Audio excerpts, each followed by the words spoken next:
Friends, ఈరోజు చూసినారు కదా మా వంట చూడండి. ఇది ఉల్లగడ్డ, పచ్చిమిరకాయలు అంటే మళ్ళీ చిన్నవి కాదు, పెద్ద మిరకాయలు, టమాటా, క్యాప్సికం అన్నీ వేసి అయితే మేము ఇలా చేసుకున్నాం అన్నమాట. కువైట్లో ఈ టైంలో తింటున్నాం మేము అన్నము. పొద్దున్నుంచి పని చేసి పొద్దున్నే లేస్తేనే వెళ్ళిపోవాలి, తినడానికి కూడా టైం ఉండదు అన్నమాట కువైట్లో.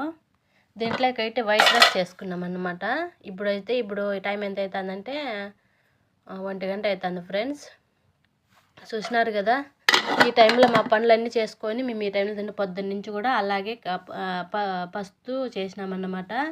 రంజాన్ ఉన్నా ఒకటే, రంజాన్ లేకపోయినా ఇట్లే ఉంటుంది ఫ్రెండ్స్. అయితే కువైట్లోన చూసినారు కదా, ఈ టైంలో తింటున్నాము. ఆకలి వేస్తుంది, పని అంతా చేసుకొని వచ్చేసరికి అయితే దడాబడ అయితే నేనైతే వచ్చేసాను అనమాట. చూసినారు కదా ఫ్రెండ్స్. వీడియో నచ్చితే